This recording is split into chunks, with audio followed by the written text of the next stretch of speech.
Que feriez-vous si, ce soir, en fermant les yeux, vous pouviez voir avec une parfaite clarté quelque chose de terrible qui se produira dans 50 ans? Et si vous saviez que personne ne vous croirait, ou pire encore, que l'on vous tuerait pour l'avoir révélé? Telle fut la malédiction que porta Michel de Nostredame dès l'instant où ses visions commencèrent à se manifester dans cette petite maison de pierre à Saint-Rémy de Provence. C'était le 14 décembre 1503. L'hiver était arrivé tôt dans le sud de la France cette année-là, et les rues pavées brillaient sous une fine couche de givre. À l'intérieur d'une modeste demeure aux poutres de bois sombre, sur une table couverte de linge de lin, naissait un enfant dont les pleurs résonneraient à travers les siècles. L'air sentait la fumée de bois et les herbes médicinales suspendues au plafond, romarin séché, lavande des collines provençales, branches de thym qui murmuraient en se balançant sous le courant d'air froid s'infiltrant par les volets. Michel ne naquit pas dans une famille ordinaire. Son sang portait un secret qui le marquerait autant que ses visions futures. Ils étaient des juifs convertis, des chrétiens nouveaux, comme on les appelait, avec ce ton de suspicion perpétuelle. Son grand-père paternel, Guy Gassonnet, avait changé son nom en Pierre de Nostredame lorsque la pression de l'Inquisition devint insupportable. Mais changer un nom sur un document n'efface pas la mémoire des voisins, ne fait pas taire les murmures au marché, ni n'arrête les regards des inquisiteurs qui semblaient capables de flairer l'hérésie comme des chiens traquent le sang. La maison des Nostredame était construite avec cette pierre calcaire blanche typique de la Provence, qui, le jour, reflétait le soleil méditerranéen jusqu'à éblouir, mais qui, la nuit, absorbait le froid comme un être vivant assoiffé. Les pièces étaient peu nombreuses et petites, avec des sols en tommettes de terre cuite usés par des générations de pas. Dans une de ces chambres, celle qui donnait sur la petite cour intérieure où poussait un grenadier noueux, le grand-père Jean conservait ses livres. C'étaient pour la plupart des volumes interdits, des textes en hébreu aux pages jaunies et fragiles comme des feuilles mortes d'automne, des manuscrits en grec copiés à la main dans une écriture serrée qui semblait danser sous la lumière des chandelles, des traités en latin sur les étoiles et leur influence sur le destin des hommes, et plus dangereux encore, des textes de Kabbale, ces études mystiques juives que l'Église considérait comme des pactes avec le démon. Le petit Michel apprit à lire avant l'âge de 6 ans, non pas dans les livres de catéchisme attendus d'un bon enfant chrétien, mais dans ces volumes secrets que son grand-père ne sortait qu'après la tombée du noir, lorsque les contrevents étaient bien fermés et qu'un épais rideau cachait la lumière des chandelles afin qu'aucun voisin curieux ne puisse voir les ombres bouger sur le mur. Les étoiles ne sont pas seulement des lumières dans le ciel, lui murmurait le vieil homme, tandis que ses doigts tachés d'encre suivaient les constellations dessinées sur une carte céleste. Elles sont un langage, le langage avec lequel Dieu écrit le destin des nations et des hommes. Apprends à le lire, Michel, et tu verras ce que les autres ne peuvent pas voir.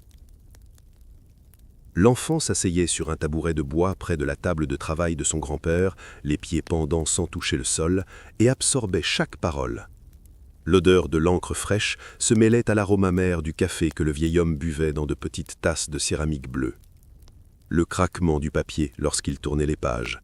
Le léger sifflement de la plume d'oie glissant sur le parchemin. Ce seraient les sons qui l'accompagneraient toute sa vie, les échos de son éducation secrète. À 10 ans, Michel maîtrisait déjà le latin suffisamment bien pour lire Cicéron. À 12 ans, il pouvait réciter des passages entiers de la Torah en hébreu, bien que jamais en public, jamais là où quelqu'un pourrait l'entendre et poser des questions dangereuses. Le grec vint ensuite, ouvrant les portes aux textes de Galien et d'Aristote, aux mystères de la médecine antique que les Arabes avaient préservés lorsque l'Europe brûlait dans les guerres. Mais ce qui fascinait véritablement le jeune Michel, c'était l'astrologie. Non la superstition bon marché des charlatans du marché promettant la bonne fortune en échange de quelques pièces. Non, c'était autre chose. C'était une mathématique céleste, une géométrie divine, la science de lire les mouvements planétaires comme s'ils étaient des mots dans un livre infini écrit dans le firmament. Son grand-père lui apprit à calculer les positions des planètes, à tracer des cartes astrales avec une précision qui exigeait des heures de calcul, Il lui montra comment Saturne, ce géant lent et mélancolique, apportait des changements profonds et souvent douloureux lorsqu'il transitait par certains points du ciel. Comment Mars, le guerrier rouge, annonçait conflit et effusion de sang. Comment la conjonction de Jupiter et de Saturne, qui ne se produisait que tous les 20 ans, marquait la fin d'ères entières et la naissance de nouvelles. « Mais pourquoi, grand-père ?» demandait Michel, avec cette curiosité insatiable des enfants intelligents. « Pourquoi les étoiles peuvent-elles nous dire l'avenir ?» Le vieil homme restait silencieux un instant, ses yeux gris reflétant la lumière des chandelles. Puis il répondit « Parce que l'univers est comme une grande horloge, Michel. Tout est lié. Les mêmes principes qui meuvent les planètes dans le ciel meuvent les cœurs des hommes sur la terre. Apprends les rythmes du ciel et tu comprendras les rythmes de l'histoire humaine.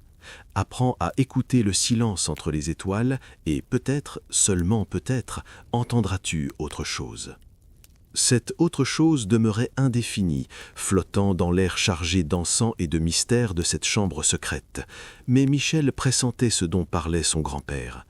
Parfois, lorsqu'il étudiait les cartes célestes très tard dans la nuit, il éprouvait quelque chose d'étrange, un éclair.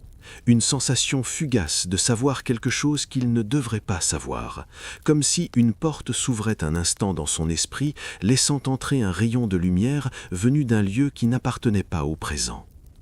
La première fois, il avait 13 ans. Il traçait la carte astrale d'un marchand local qui avait payé généreusement pour ce service. C'était une nuit d'automne, et la pluie frappait les volets avec un rythme monotone. Michel calculait les positions planétaires, sa plume se déplaçant mécaniquement sur le papier lorsqu'il s'arrêta soudain. Sa main resta suspendue dans l'air. Pendant 1 seconde, peut-être 2, il vit le marchand clairement dans son esprit, mais non tel qu'il était alors, plutôt plus âgé, les cheveux complètement blancs, tombant de cheval sur un chemin boueux. Il le vit aussi clairement que si cela se produisait devant lui. Il cligna des yeux et la vision disparut. Son cœur battait violemment. Il regarda autour de lui dans la pièce vide, s'attendant à trouver... quoi? Un fantôme, un démon. Mais il n'y avait que lui, les ombres dansantes sur le mur et le bruit de la pluie. Il n'en parla à personne. Que pouvait-il dire? Pourtant, il grava la date et l'heure dans sa mémoire. 7 ans plus tard, ce marchand mourrait exactement comme Michel l'avait vu, tombant de son cheval sur un chemin entre Avignon et Arles. L'éducation formelle l'attendait. À 15 ans, Michel fut envoyé à l'université d'Avignon, l'une des institutions les plus prestigieuses du sud de la France. La ville bouillonnait d'activités intellectuelles, avec des étudiants venus de toute l'Europe remplissant ses rues étroites et ses tavernes bruyantes. Les bâtiments de l'université, construits en pierre grise, s'élevaient imposants près du Rhône, qui coulait large et puissant, transportant des bateaux chargés de marchandises depuis la Méditerranée. Michel se plongea dans les études du trivium, grammaire, rhétorique et logique. Mais sa véritable passion restait la médecine et les arts libéraux. Il passait des heures à la bibliothèque, une vaste salle au plafond voûté, où l'odeur du vieux parchemin et de l'encre se mêlait à celle des cires des bougies qui brûlaient toute la journée pour éclairer les textes. Les rayons du soleil filtrant par les hautes fenêtres créaient des colonnes de lumière dorée remplies de poussière, flottant paresseusement dans l'air immobile. Mais la félicité de ces jours d'études dura peu. En 1520, alors que Michel n'avait passé qu'1 an à Avignon, la peste revint, comme elle le faisait toujours, comme un cauchemar récurrent dont l'humanité ne parvenait pas à s'éveiller. Cette fois, elle arriva par le fleuve, apportée par des marins ayant commercé dans des ports infectés du Levant. Les premiers symptômes apparurent dans le quartier du port. Une forte fièvre qui faisait délirer les malades. Des bubons noirs et enflés surgissant à l'aine, aux aisselles et au cou, remplis de pus et de sang. L'odeur était inconfondable, douceâtre et putride, l'odeur de la chair mourant, tandis que le corps vivait encore. En quelques jours, des rues entières se vidèrent. Les cloches des églises sonnaient sans cesse, appelant à toujours plus de funérailles, jusqu'à ce qu'il n'y ait plus assez de fossoyeurs pour creuser les tombes. L'université ferma ses portes. Les étudiants s'enfuirent vers leur foyer, s'ils en avaient encore de sûrs où retourner. Michel partit lui aussi, mais pas pour revenir à Saint-Rémy. Quelque chose avait changé en lui. Voir la mort en si grand nombre, voir comment médecins et prêtres ne pouvaient rien faire sinon prononcer des prières inutiles au-dessus de corps convulsés, fit naître en lui une détermination farouche. Il avait 16 ans. La plupart des jeunes de son âge pensaient au mariage, à apprendre le métier familial, à courtiser les jeunes filles au marché. Michel décida qu'il deviendrait médecin. Mais pas comme ceux qu'il avait vus à Avignon, ces docteurs aux longues robes noires et aux masques à bec remplis d'herbes aromatiques, croyant naïvement se protéger du miasme. Non, il trouverait une autre voie. Il devait en exister une. Durant les 8 années suivantes, Michel parcourut le sud de France comme apothicaire itinérant. Ce furent des années d'apprentissage qu'aucune université n'aurait pu lui offrir. Il voyageait de village en village, de ville en ville, avec son petit coffre de remèdes, apprenant des guérisseuses populaires, des moines cultivant des jardins médicinaux dans les cloîtres, des alchimistes travaillant dans des laboratoires secrets à distiller des essences et à combiner des substances à la recherche de la pierre philosophale. Il apprit à identifier les plantes, leur odeur, à la texture de leurs feuilles, au goût amer ou doux de leurs racines. La digitale pour le cœur, bien qu'à dose excessive, elle fut un poison mortel. L'écorce de saule contre la douleur et la fièvre, dont le principe actif serait des siècles plus tard appelé acide salicylique. La belledonne, dangereuse mais utile entre des mains expertes. L'opium, extrait des capsules de pavot encore vertes, capable d'endormir toute douleur, mais aussi d'asservir celui qui en abusait. Durant ces années, tandis que ses mains se durcissaient par le travail et que son visage se tannait sous le soleil provençal, Michel ne cessa jamais d'étudier les étoiles. La nuit, après une journée à soigner les malades ou à préparer des remèdes, il sortait ses instruments. L'astrolabe de bronze qui avait appartenu à son grand-père, désormais marqué par l'usage, ses tables astronomiques soigneusement copiées, ses cahiers remplis de calculs. Il traçait des thèmes nataux, étudiait les transits planétaires, cherchait des motifs dans le chaos apparent du cosmos. Et les visions continuaient. Pas tous les jours, ni même toutes les semaines, mais elles surgissaient sans prévenir, généralement lorsqu'il était épuisé ou profondément concentré. Un éclair de connaissance impossible sur quelqu'un qu'il venait à peine de rencontrer, une certitude inexplicable concernant des événements qui ne s'étaient pas encore produits, un visage inconnu apparaissant dans son esprit avec une clarté absolue, pour que Michel reconnaisse cette personne des mois ou des années plus tard, lorsqu'il se croiserait enfin sur un chemin poussiéreux ou au marché d'une ville. Il ne parlait jamais de ses expériences. À qui aurait-il pu se confier ? À une époque où l'Inquisition brûlait des hommes et des femmes simplement pour avoir lu certains livres ou pratiqué la médecine sans l'autorisation de l'Église, admettre qu'il voyait l'avenir revenait à signer sa propre condamnation à mort.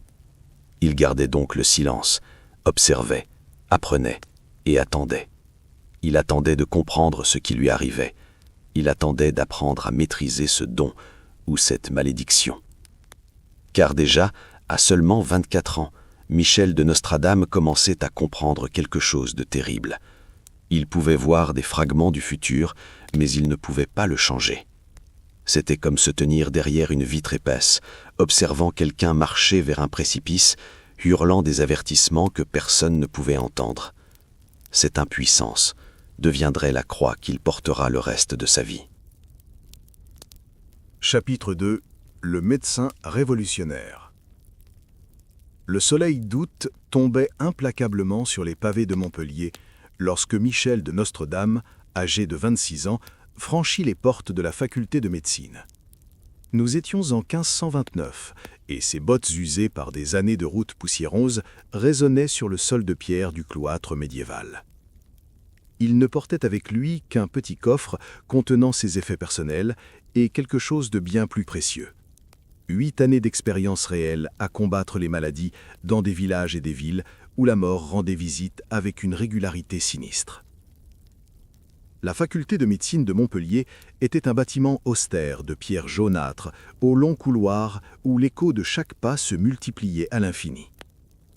Les salles de cours sentaient le vieux parchemin, l'encre et cette odeur rance particulière des lieux où des générations d'étudiants avaient transpiré sur des livres pendant des siècles. Les hautes fenêtres étroites laissaient entrer une lumière faible qui éclairait à peine les visages penchés sur leurs textes. Dès le premier jour, Michel sut qu'il ne s'intégrerait pas. Les autres étudiants étaient pour la plupart fils de médecins établis ou descendants de familles nobles capables de payer les frais d'inscription élevés. Ils arrivaient en vêtements fins, accompagnés de serviteurs portant leurs coffres, avec l'arrogance de ceux qui n'ont jamais eu à se demander d'où viendrait leur prochain repas. Michel, avec ses mains marquées par des années de préparation de remèdes, son accent provençal prononcé, ses connaissances acquises dans des tavernes et sur des places de marché plutôt que dans des bibliothèques aristocratiques, étaient considéré comme un intrus. Mais ce furent les professeurs qui montrèrent le plus grand mépris. Dès le premier jour de cours, le docteur Guillaume Rondelet, homme corpulent, à la barbe grisonnante soigneusement taillée et aux yeux froids comme l'acier, s'arrêta devant le pupitre de Michel pendant une leçon sur la théorie des humeurs. « Vous, Nostredame, dit-il en traînant les mots avec un mépris évident. « J'ai lu votre dossier. 8 ans comme apothicaire ambulant, est-ce bien cela ?» La manière dont il prononça « apothicaire ambulant » le fit sonner comme marchand d'îles de serpents ou charlatan de foire. « C'est exact, professeur, » répondit Michel d'une voix ferme, le regard droit. « Je vois. » Rondelet fit lentement le tour du pupitre, ses pas mesurés comme ceux d'un prédateur. « Dites-moi donc, monsieur l'apothicaire, que pouvez-vous nous apprendre à nous, qui avons étudié Galien et Avicenne pendant des décennies? Quelle sagesse avez-vous acquise en mélangeant des herbes pour des paysans ignorants ?» Le silence dans la salle était total. Les autres étudiants observaient avec une curiosité morbide et une satisfaction à peine dissimulée. Ce nouveau venu devait être remis à sa place. Michel respira profondément. Il sentait le piège se refermer. S'il répondait avec humilité, il confirmerait son infériorité. S'il répondait avec orgueil, il leur donnerait davantage de raisons de le haïr. Il choisit une voie intermédiaire, la plus dangereuse. La vérité. J'ai appris que la théorie sans pratique est comme une carte sans chemin, professeur. Les textes anciens sont précieux, mais j'ai vu de mes propres yeux que toutes leurs recommandations ne fonctionnent pas lorsqu'un enfant meurt de fièvre dans vos bras. J'ai appris que parfois, le savoir dont nous avons besoin ne se trouve pas dans les livres écrits en latin, mais dans la mémoire d'une vieille femme qui soigne les malades depuis 50 ans dans son village. Le visage de Rondelet devint rouge comme une tomate mûre. Osez-vous remettre en question Galien, Hippocrate, 1000 ans de médecine ? Je ne remets pas en question leur sagesse, répondit Michel en choisissant chaque mot avec soin. Je remets en question le fait que nous continuions à saigner des patients déjà affaiblis parce qu'un texte ancien le recommande, alors que je vois clairement que la plupart meurent plus rapidement après ce traitement. Un murmure parcourut la salle. C'était une hérésie médicale. Rondelet s'approcha jusqu'à ce que son visage soit à quelques centimètres de celui de Michel. Ici, monsieur Nostradame, nous ne sommes pas venus pour qu'un artisan nous donne des leçons de médecine. Nous sommes venus apprendre selon les méthodes éprouvées par des siècles d'érudition. Si notre manière d'enseigner ne vous convient pas, la porte est là. Michel soutenait son regard sans ciller. Je resterai, et j'apprendrai ce que vous avez à m'enseigner, mais je ne cesserai pas d'observer, et je ne cesserai pas de penser par moi-même. Ainsi commencèrent 3 années d'études sous un examen hostile constant. Michel se levait avant l'aube, lorsque le froid du matin faisait condenser son souffle en nuages blancs. Il étudiait les textes anciens avec une diligence obsessionnelle, mémorisant chaque mot de Galien et d'Avicenne, maîtrisant la théorie des 4 humeurs, sang, flegme, bile jaune et bile noire, apprenant les doctrines sur l'équilibre du corps qui avaient dominé la médecine pendant plus d'un millénaire. Mais la nuit, dans la petite chambre qu'il louait au-dessus d'une boulangerie, il poursuivait ses propres recherches.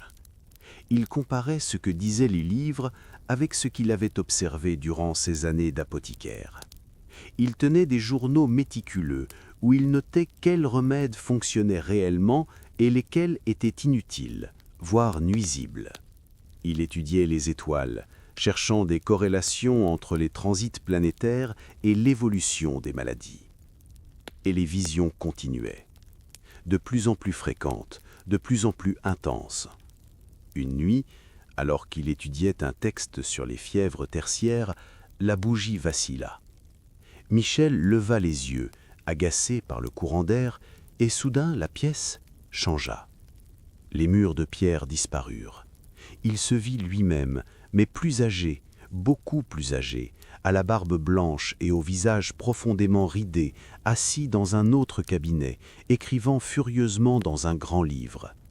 Et les mots qu'il écrivait n'étaient pas médicaux, mais des vers cryptiques sur des rois déchus, des villes en flammes, des guerres qui dévasteraient l'Europe.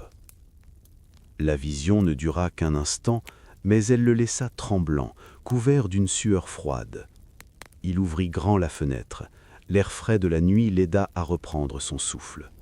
En bas, la ville dormait paisiblement. L'odeur du pain fraîchement cuit montait de la boulangerie. Un chat miaula dans une ruelle voisine. Tout semblait normal, solide, réel. Mais Michel savait que cette normalité était une illusion. Il avait vu quelque chose de son propre avenir et il n'en comprenait pas le sens. Il obtint son doctorat en 1532 après avoir soutenu sa thèse sur la cause et le traitement des fièvres. L'examen fut brutal. Pendant 6 heures, il dut répondre aux questions d'un jury de 7 professeurs déterminés à trouver la moindre faille dans son savoir. Mais Michel avait étudié avec l'intensité née du besoin de prouver sa valeur. Il répondit à chaque question, cita chaque texte requis, démontra une maîtrise complète de la théorie médicale de son époque. Lorsqu'on lui remit enfin son bonnet doctoral et le parchemin attestant de son titre, il n'y eut ni félicitations chaleureuses, ni tape dans le dos. Rondelet lui tendit simplement le diplôme en disant « Espérons que vos patients auront plus de chance que votre formation formelle, Nostredame. » Mais Michel entendit à peine l'insulte. Il avait son titre. Il pouvait désormais mettre en pratique ce qui comptait vraiment, ses propres idées pour combattre les maladies qui ravageaient l'Europe. En 1533, à peine 1 an après son diplôme, la peste noire revint. Cette fois, elle frappa Marseille avec une férocité inégalée depuis des décennies. Les morts s'entassaient dans les rues plus vite qu'on ne pouvait les ramasser. L'odeur de la décomposition se mêlait à la fumée des bûchers où l'on brûlait les corps, formant un brouillard jaunâtre suspendu au-dessus de la ville comme un linceul. Michel arriva à Marseille en septembre. Il observa d'abord, puis proposa un plan radical. Plus de saignées, plus de cautérisation, plus d'enfermement des malades dans des pièces closes. Ventilation extrême, isolement strict mais humain, élimination rapide des cadavres, eau bouillie, nettoyage au vinaigre. Et ces pilules roses. Dans un laboratoire improvisé, il broyait des pétales de rose séchés en une poudre fine, ajoutait de la racine d'iris, des extraits de cyprès et liait le tout avec du miel pour former de petites pilules rosées. Sans le savoir, il combinait des substances riches en vitamine C et en propriétés antiseptiques naturelles. Les résultats furent spectaculaires. Le taux de mortalité passa de plus de 90% à environ 60% dans les zones où ces méthodes furent appliquées. Sa renommée se répandit. De Marseille à Aix-en-Provence, on l'appelait le médecin miracle, le sauveur de la Provence. Le Parlement de Provence lui accorda une pension à vie. À 30 ans, il s'installa à Agen. Il épousa une jeune femme nommée Henriette d'Ancos. Ils eurent 2 enfants dont les rires emplissaient la maison d'une nouvelle joie. Pour la première fois de sa vie, il fut pleinement heureux. Les visions s'estompèrent presque complètement. Le bonheur est fragile. Michel allait bientôt l'apprendre de la manière la plus cruelle possible. Chapitre 3. La grande tragédie personnelle. La peste arriva à Agen durant l'été 1534, apportée par des marchaux venus de Bordeaux. Au début, ce ne fut qu'une rumeur, quelques familles malades dans le quartier du port, rien d'alarmant. Mais Michel connaissait les signes. Il avait déjà vu comment cela commençait, toujours de la même manière, une poignée de cas isolés que tout le monde voulait ignorer en espérant qu'ils disparaîtraient d'eux-mêmes. Puis, comme une inondation qui brise une digue, venait la catastrophe totale. Il se prépara immédiatement. Il accumula des provisions, prépara ses remèdes, avertit les autorités. Mais cette fois, c'était différent. Cette fois, il n'était pas un médecin itinérant, sans attache, sans rien à perdre sauf sa propre vie. Cette fois, il avait une famille, une épouse qui l'aimait, 2 enfants qui couraient vers lui en criant « Papa » chaque fois qu'il rentrait à la maison, une véritable demeure, avec des meubles choisis ensemble, un jardin où Henriette cultivait des roses et des herbes, où les enfants jouaient avec leurs chiens. « Nous devrions partir », dit-il un soir à Henriette pendant le dîner. Les enfants dormaient déjà à l'étage. Les bougies projetaient des ombres douces sur les murs de pierre. « Allez vers le nord, sur mes terres en Provence. Là-bas, nous serons en sécurité. » Henriette, les cheveux sombres relevés, ses yeux verts qui avaient captivé Michel dès le premier regard, secoua la tête. « Ta place est ici. Les gens ont besoin de toi. Tu es le seul à savoir réellement comment combattre cela. Ma place est de protéger ma famille. Ta famille ira bien. Tu as sauvé des milliers de personnes, Michel. Tu sais quoi faire. Tes méthodes fonctionnent. » Ce fut leur erreur. Ils la commirent tous les deux. Ils crurent à l'illusion du contrôle. Michel avait réussi à Marseille, à Aix-en-Provence, dans une 12aine de petites villes. Ses méthodes réduisaient la mortalité. Elles étaient efficaces. Pourquoi ne fonctionneraient-elles pas dans sa propre maison? Ils restèrent. Michel se jeta dans le travail avec une intensité féroce, soignant les malades de l'aube à minuit. Il appliqua ses protocoles dans toute la ville. Il supervisa le nettoyage des rues. Il distribua ses pilules roses. Il refusa de dormir plus de 3 ou 4 heures par nuit. C'était nécessaire. Les gens avaient besoin de lui. Il pouvait les sauver. Il devait les sauver. Mais, à un moment donné, au milieu du chaos, dans une des dizaines de maisons infectées qu'il visita, dans une pièce saturée de l'odeur douceâtre de la mort, la maladie le suivit jusque chez lui. Ce fut Henriette la première à tomber malade.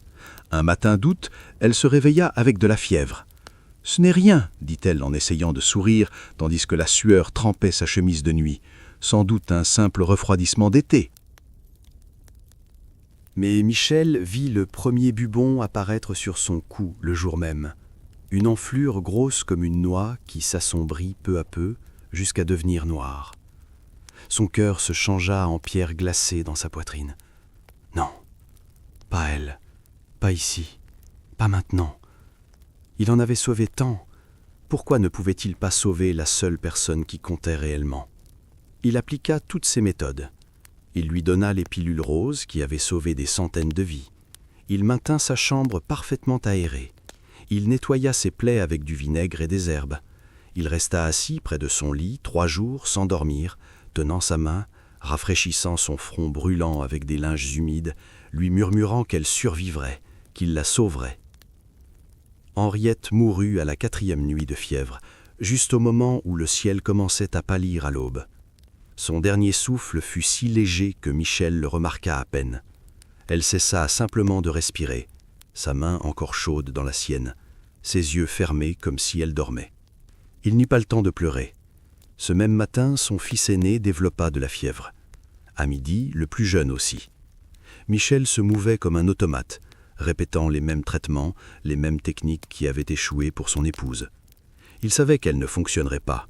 Au fond de lui, il le savait déjà, mais il continuait, car s'arrêter signifiait accepter l'inacceptable. Ses fils moururent à 2 jours d'intervalle. L'aîné lutta près d'1 semaine, délirant de fièvre, appelant sa mère déjà disparue. Le plus jeune partit plus vite, comme si son petit corps s'était simplement abandonné.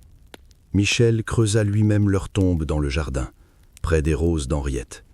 Il ne permit à personne d'autre de les toucher. Il les enveloppa dans des draps propres, les déposa doucement dans la terre froide, puis passa la nuit entière à reboucher les fosses, pelleté après pelleté, les mains en sang, les yeux secs parce qu'il n'avait plus de larmes. La nouvelle se répandit dans Agen comme un incendie. Le grand médecin, le sauveur de ville, n'avait pas pu sauver sa propre famille. Quel genre de guérisseur était-il? Quelle valeur avaient ses méthodes si elles échouaient lorsqu'elles comptaient le plus? Son ami le plus proche, Julius César Escaliger, un érudit avec qui Michel avait passé d'innombrables nuits à débattre de philosophie et de science, l'abandonna le premier. « Les gens parlent, dit-il maladroitement. Ils disent que tes méthodes sont une fraude. Si elles fonctionnaient vraiment, ta famille serait vivante. Je ne peux pas risquer ma réputation. » Michel le regarda depuis l'autre côté de la pièce vide. « Je comprends. Pars. » D'autres suivirent. Sa belle famille le poursuivit en justice pour récupérer la dot. Puis vint la convocation de l'Inquisition. On l'accusait de blasphème pour une remarque ancienne à propos d'une statue de la Vierge. Dans le climat de suspicion qui l'entourait désormais, chaque mot qu'il avait prononcé devenait suspect. L'Inquisition ne pardonnait pas. Une nuit de novembre 1538, 4 ans après la mort de sa famille, Michel de Nostredame quitta Agen avant l'aube. Il emporta quelques vêtements, ses instruments astronomiques les plus précieux, quelques livres. Il laissa derrière lui sa maison, sa pratique et les tombes dans le jardin. Commencèrent alors les années les plus sombres. Pendant 6 ans, il erra en France et en Italie comme un spectre. Il dormait dans des granges, des forêts, des auberges misérables. Il travaillait parfois sous de faux noms, mais ne restait jamais longtemps au même endroit. Et les visions revinrent, plus fortes, plus fréquentes, comme si la mort de sa famille avait brisé une barrière en lui. Il marchait sur des routes poussiéreuses et voyait soudain, superposés aux paysages réels, des paysages d'un autre temps. Des armées en uniformes inconnus, des villes en flammes, des machines volantes laissant derrière elles des traînées blanches. Des images incompréhensibles, défiant toute logique. Il les notait frénétiquement dans un carnet qu'il portait toujours sur lui. En 1541, près d'Ancône, il croisa un groupe de moines franciscains. L'un d'eux, un jeune frère nommé Felice Peretti, attira soudain son regard. Michel eut une vision fulgurante. Ce jeune moine deviendrait pape. Il s'agenouilla dans la boue. « Votre sainteté » murmura-t-il. Les moines le prirent pour un fou, mais Michel nota le nom et la date. Des années plus tard, Felice Peretti deviendrait le pape Sixte V. En 1544, épuisé, il s'installa finalement à Salon de Provence. Il reprit son activité de médecin discrètement. En 1547, il épousa Anne Ponsarde, une veuve aisée. Avec elle, il trouva la stabilité matérielle. Il fit aménager dans le grenier de leur maison un cabinet privé, une petite pièce avec une fenêtre donnant sur le ciel nocturne. Car Michel avait accepté ce qu'il était devenu, non seulement un médecin, mais un voyant. Il commença à écrire ses prophéties.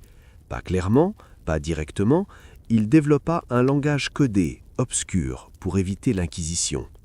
Le prophète naissait des cendres du médecin brisé. Et ce qu'il s'apprêtait à écrire allait changer à jamais la manière dont le monde percevrait l'avenir. Chapitre 4. La création des prophéties. L'escalier qui menait au grenier de la maison de Michel grinçait sous ses pas chaque nuit. C'était un escalier étroit en bois de chêne, usé par les années mais solide. Anne ne montait jamais.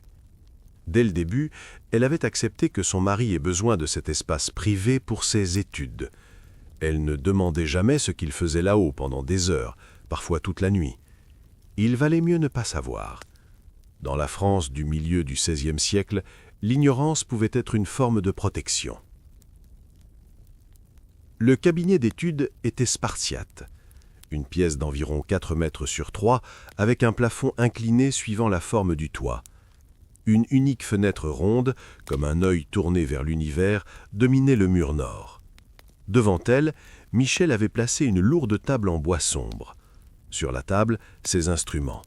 Un astrolabe en bronze ayant appartenu à son grand-père, poli par des décennies d'usage jusqu'à briller comme de l'or.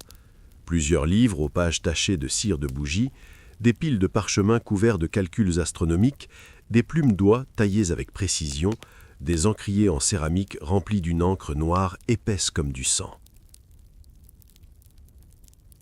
Mais l'élément le plus étrange, celui qui aurait condamné Michel instantanément si les inquisiteurs l'avaient vu, se trouvait au centre de la pièce. Un trépied en laiton, d'environ 1 mètre de hauteur, soutenant un bol peu profond rempli d'eau. C'était une méthode ancienne, pratiquée par les oracles grecs des siècles auparavant. L'hydromancie, ainsi l'appelaient les textes anciens que Michel avait étudiés en secret. Le principe était simple en théorie, presque impossible en pratique. En fixant de l'eau immobile dans des conditions appropriées, l'esprit pouvait atteindre un état altéré où les barrières entre le présent et l'avenir devenaient perméables. Michel avait perfectionné le rituel durant ses années d'errance. Ce n'était pas quelque chose qu'il pouvait accomplir à volonté. Cela exigeait préparation, patience et surtout l'état mental adéquat. Trop d'émotions et les visions ne venaient pas. Trop de rationalité et son esprit critique les bloquait. Il devait trouver un équilibre parfait entre l'éveil et le quasi-sommeil, entre la raison et l'intuition. Le rituel commençait toujours de la même manière. Michel attendait après minuit, lorsque Salon dormait et que le seul son était le vent murmurant entre les tuiles. Il se lavait les mains avec de l'eau de rose, un geste à la fois pratique et symbolique. Il allumait une unique bougie de cire d'abeille, évitant le suif bon marché que d'autres utilisaient. L'odeur importait. Elle devait être propre, pure, sans les connotations animales du suif. Ensuite, il remplissait le bol avec de l'eau de source conservée dans des bouteilles de verre sombre. Jamais d'eau de puits, jamais d'eau de rivière. Il fallait qu'elle jaillisse directement de la terre, non souillée par le contact humain. Il la versait lentement, observant la surface onduler puis se calmer progressivement, jusqu'à devenir un miroir parfait. Il s'asseyait sur un tabouret bas face au trépied, la bougie à sa gauche projetant des ombres dansantes sur les murs. Il commençait à respirer lentement, profondément, comptant ses inspirations et expirations. 1, 2, 3, 4... Son esprit s'apaisait. Les pensées du jour se dissipaient comme la brume sous le soleil du matin. Il fixait l'eau. Au début, il ne voyait rien d'autre que le reflet de la bougie, un point de lumière dorée tremblant dans l'obscurité liquide. Il continuait à respirer, à regarder. 5 minutes passaient. 10, 15. Parfois, rien ne se produisait, et Michel mettait fin au rituel, frustré mais résigné. Mais d'autres nuits,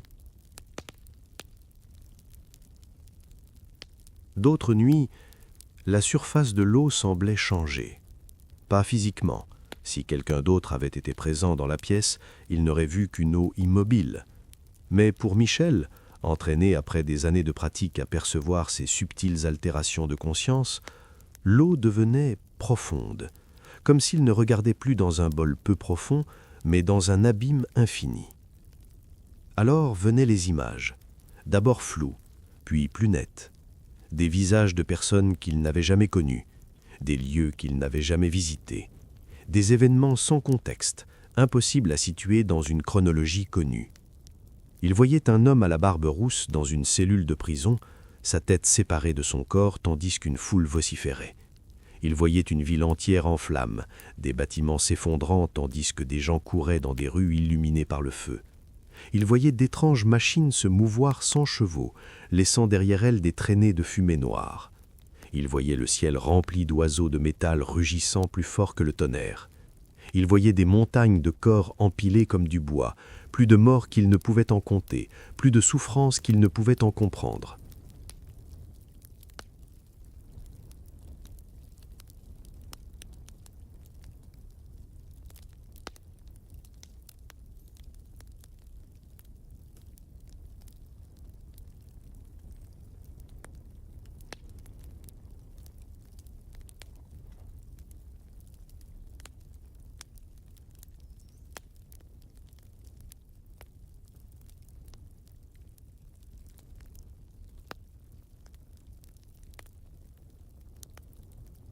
Et là résidait le véritable défi, car écrire des prophéties claires équivalait à une condamnation à mort.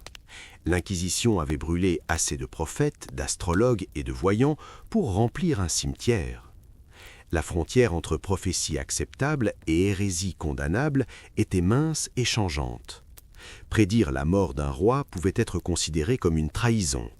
Prédire des catastrophes naturelles pouvait être interprété comme prétendre connaître la volonté de Dieu, ce qui relevait du blasphème. Être trop précis pouvait même susciter des soupçons de sorcellerie.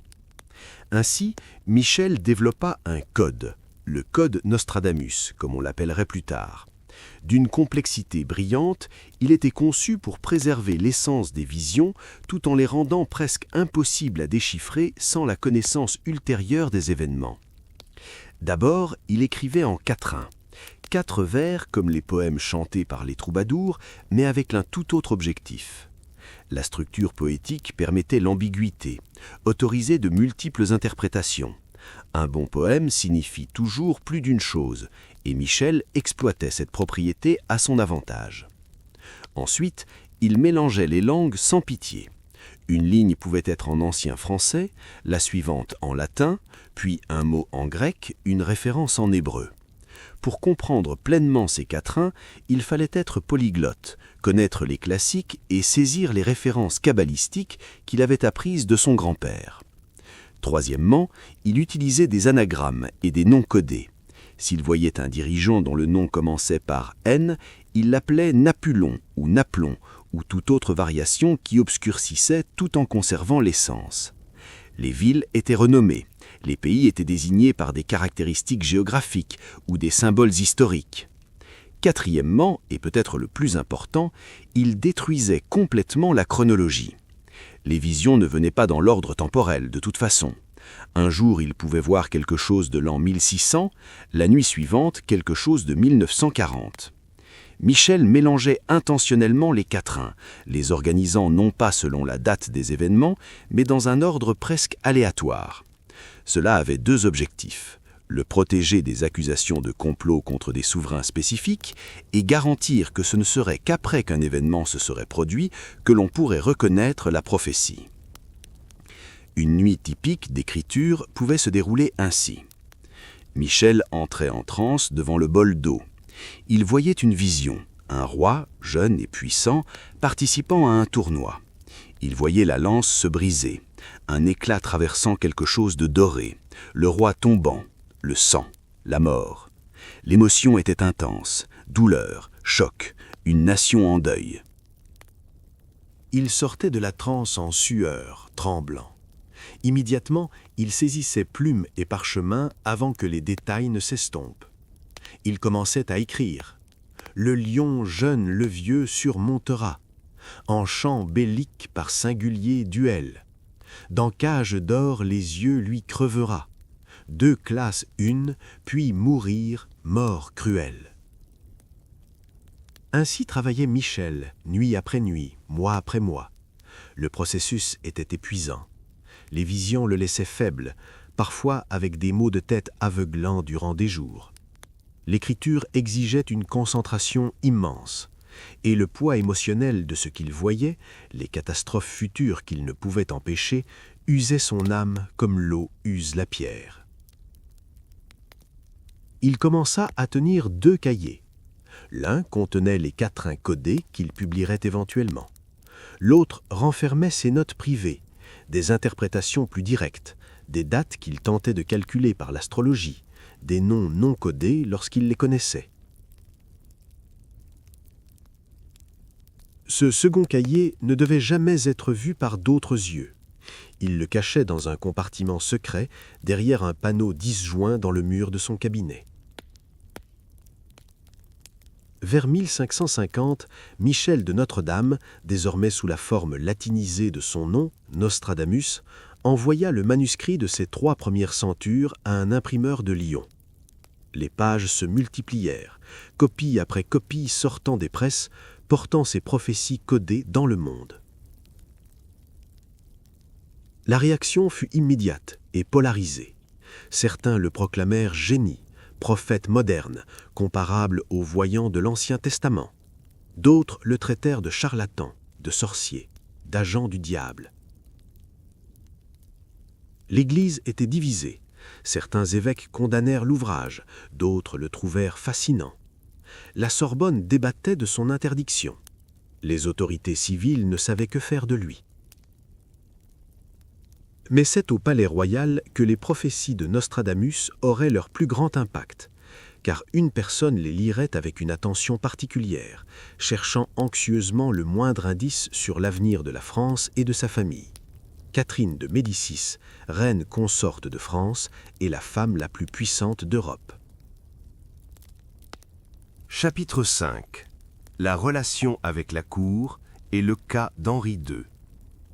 À l'été 1555, Catherine de Médicis lut avec inquiétude un quatrain des prophéties de Nostradamus qui semblait décrire avec une précision terrifiante la mort de son mari, Henri II de France. La Centurie 1, quatrain 35, parlait d'un jeune lion qui vaincrait le vieux dans un duel et Dieu brisé dans une cage d'or. Catherine interpréta le lion comme symbole de la monarchie française et la cage d'or comme le aume doré qu'Henri portait lors des tournois. À l'armée, elle convoqua Nostradamus à la cour. L'astrologue, conscient du danger politique de ses paroles, répondit avec prudence. Il ne donna ni nom ni dates exactes, mais conseilla au roi d'éviter les tournois, surtout autour de sa 41e année. Catherine comprit l'avertissement et décida de le garder près d'elle comme conseiller astrologique. À la cour, Nostradamus calculait des thèmes astraux et choisissait des dates propices, tout en observant Henri II, un roi fier et passionné par les tournois. Lorsque le monarque lui demanda directement combien de temps il vivrait, le voyant réitéra la nécessité de prudence. Mais Henri ignora tout avertissement. Il n'était pas prêt à renoncer à la gloire chevaleresque. En juin 1559, lors d'un grand tournoi célébré à Paris pour fêter des alliances matrimoniales, le roi y participa avec enthousiasme.